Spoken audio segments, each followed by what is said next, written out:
because it is direct marketing, Yeah.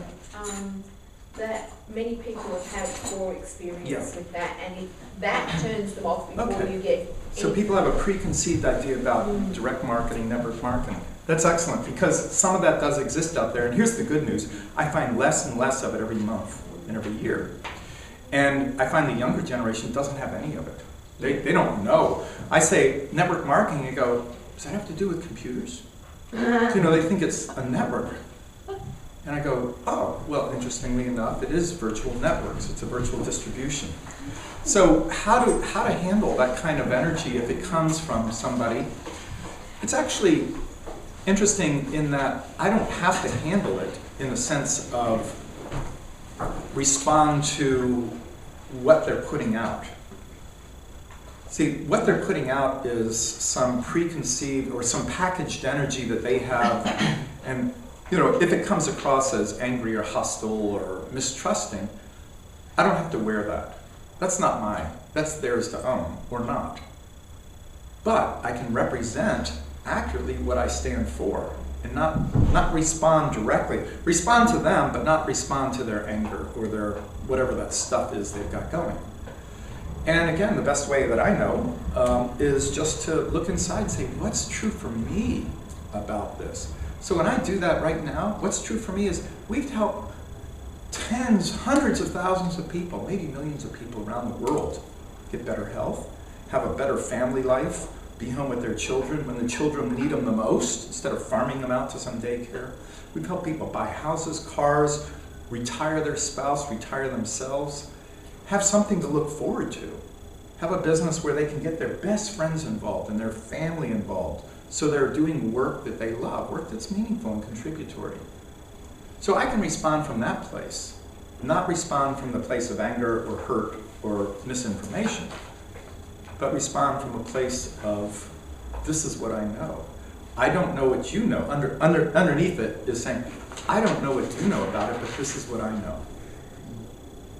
You see, for me to sort of lower my vibe, so to speak, down to that place, I don't know that I can win that. I mean, if I was an excellent debater, maybe, but most of us aren't.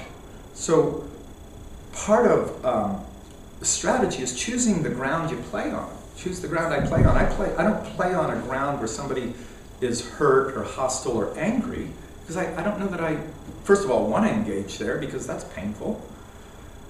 And I don't know that I can win, so to speak, even though it's not a contest. I don't know that I can convince them. So I say, oh yeah, well, let's look at this. You know, here's the place I stand. And as I said earlier, it's not about me convincing them or somehow getting them to believe anything. It's about me presenting my information. They'll make whatever choice they make. If we sort of globalize this outside of network marketing to the rest of life, we could probably find a few other places where similar bias or prejudice exists. Politicians, lawyers, alternative health people, all kinds of stuff, right? Is it true that all politicians are bad? No, absolutely not. I know some personally. They're just people. They are just people. They've got families, they've got dogs, they've got mortgages, they're just trying to do the best they can. And is there bias? Yeah, absolutely. Same with maybe lawyers or used car salesmen or chiropractors. And I don't know that it's my job to disabuse people of those ideas, but I can offer an alternative and they can choose that or not. So specific wording, you want some specific things around that. One of the things that I found is that if I offer them a chance to outpour or spill or share what's going on, oftentimes they'll just look at it and go, oh, that's pretty silly. So somebody says, oh, is this one of those network marketing scam things? And I go, absolutely not. It's what is your experience with network marketing? What do you know about it? And not in a patronizing way and not in a defensive way, but just like in an inquiring way. Well, what do you know? Because I don't know what they're talking about. I might have my idea what they're talking about, but I don't really know what they're talking about. And they go, oh, one of those things where the first person in makes all the money, or one of those things where you buy a bunch of stuff and store it in your garage, and You know, you got to flog it on your friends, or one of those things that's illegal. See, all three of those are not accurate for where my experience in network marketing involves none of that. It's not the first person gets in and makes all the money. It's not that it's illegal, and it's not that people buy a bunch of stuff and try to flog it on their friend. So none of that's true for me, so I don't have to react to that. So I can go, oh, so, and then I can repeat it back to make sure, oh, so you mean it's one of those things where people buy a bunch of stuff, get it in the garage, try to flog it off on people. I've just basically repeated back. That's called mirroring. So I repeat it back, and then they go, yeah, you know, and they'll go deeper. Because maybe for the first time, somebody's actually given a listen, a real listen to what they're saying.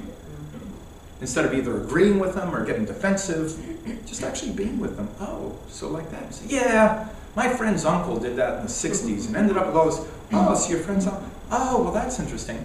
Because, you know, in the early days, as in any profession, there could have been some abuse, but gosh, that was 50 years ago. The industry has so moved on from there. That's not what we do, by the way. That's not what we do. If you're interested, I'll tell you what we do. So what I've done is actually allowed them to, you know, when you get a boil, lance it and just let the stuff go out, right? I mean, sometimes people just need to emote. They just need to let it go, lay it down. And if I get defensive, or if I'm trying to convince them, that's not going to spill anything out. They might just dig in deeper. See, that's what I'm talking about. You're pushy. Well, yeah, okay. So part of it is truly listening and acknowledging their reality. Acknowledging their reality. Now, I'm not going to do that with everybody because, frankly, I don't have the time, or I might sense that they're not really open at this point to shifting at all. They're just being positional, and that's totally their right. And I might even go, you know, I don't know what you know about that or what you mean by that, but, you know, this may not be for you. It's not for everybody. It's an acquired taste. And it's not to be rude, it's just the truth. It's an acquired, people who try this, and you know what I know is people who do this, they may go away for 4 or 5 years, but it's sort of in their blood, it's kind of addictive. And they get back around it, they're like a drug addict. It's so good. I mean, where else in life is the possibility that we have, where else does it exist? I mean, it may exist somewhere, but not many places.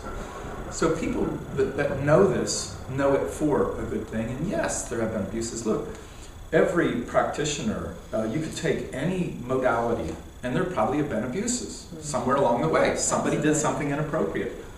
I mean, we can wear that, can't we? Can we wear that network marketing has had its abuses? Yes. Absolutely. As has everything else. So we're not any different, we're not any better, but we're certainly not any worse. Because we're dealing with people. We're dealing with human beings. So other wording, so that's one, is to acknowledge and listen. Acknowledge, repeat back what they're saying, and listen.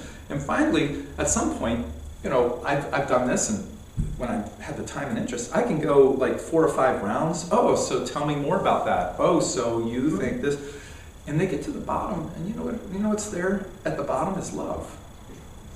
They're cool. They're at the bottom, and they go, oh, well, I guess it's not all that bad. Everybody's not doing that.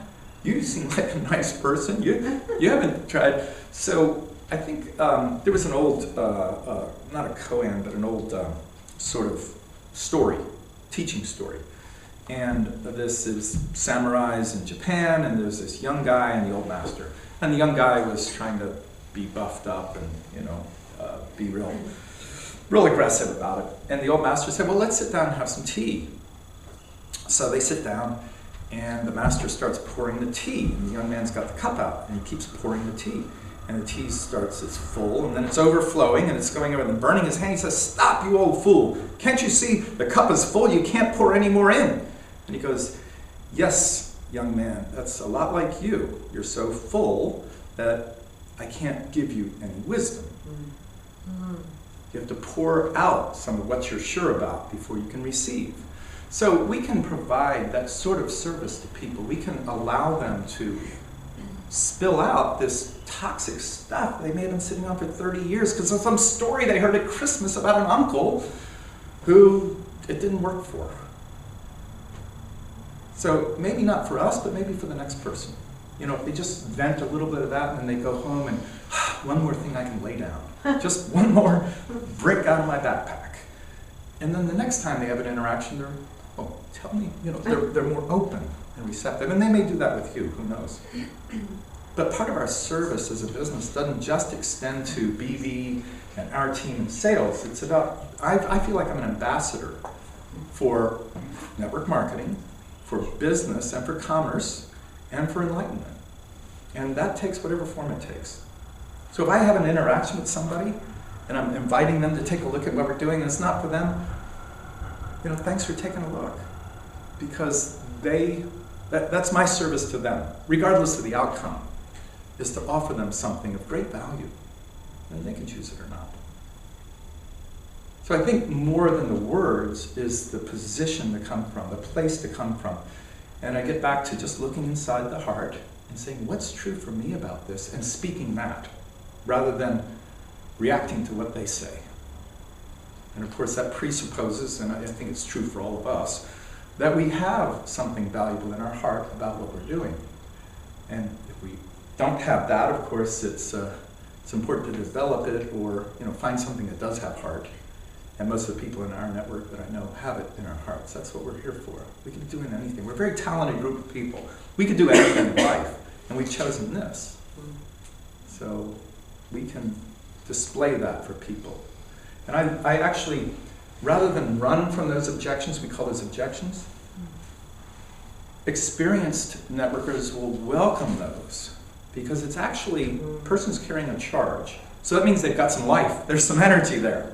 If they're just a dish rag, they don't have much to offer. But if they got a charge and they put it out, it's actually an opportunity for us to have a meaningful interaction with them on some level. Now, they may not respond the way we might think they should or would or could, but there's some energy there. And while at first it feels like, overwhelming, it actually can be a source of great contribution, because there is a huge energy there. There's this blast of stuff. And if I can kind of maneuver around and not wear it, let it go by, I can actually see the person's hurting, the person has pain, and then I can speak with compassion and offering to their heart. And maybe they heal that, maybe they don't. But there's an opening there.